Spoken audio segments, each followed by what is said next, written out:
Okay, we're nearing the end here. I do want to ask you, there's obviously another war happening right now. You're very focused on Ukraine, of course, for very understandable reasons. I'm more focused on Ukraine as well. But do you have any thoughts on the Israel-Palestine or Israel-Hamas conflict as well? Do you want to share? Should I? Do you want to set me up for a very big Gaza flags screaming in my Twitter or something? Go for it. They already hate. They already hate me. At the end of the day, I'm Ukrainian, so it doesn't matter. Most of them are pro-Russian. So anyhow, point is that I am not qualified to make any big statements, any big like sort of like opinions, because of the simply because I prefer not to speak about things I really don't know much about. But as far as I'm concerned, most people call me like for some reason a Zionist, or like maybe because our president is Jewish or something. I don't know, but I don't know how you define that. I do believe that Jews have a right to have their own homeland and their own country. If that's Zionist, then I am, I guess.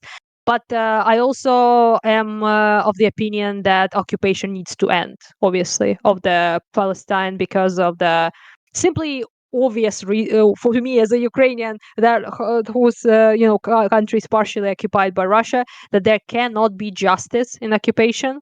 You cannot expect just treatment of Palestinian people under occupation. It's not possible. Never happened in the history. Especially wouldn't happen between the people who really fucking hate each other as well, due to various reasons, right? To the history of the hostility, of how much damage people do to each other, right? So there is no world. I don't see a world where Palestinians are treated justly under occupation of Israel. I don't think it's possible, right? But how that solution is supposed to look, like a two-state solution, or how it's supposed to be done in a just way, I personally am not sure, because I don't believe Israel needs to stop to exist and the Jewish state doesn't deserve to be a thing.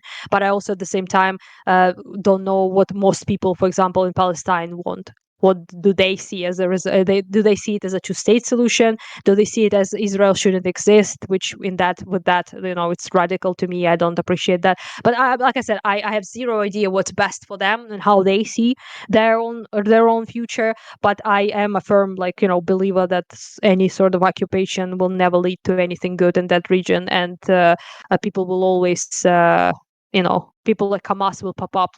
And also, of course, I think Hamas needs to be fucking eliminated, but that's another story. I think Hamas is to blame for a lot of things that happened, and they are horrible, lethal, and dangerous to their own population, more than they are to honest the Jews in Israel. So I'd say that's pretty difficult, complicated story and complicated history that I don't think is as easy as people paint it.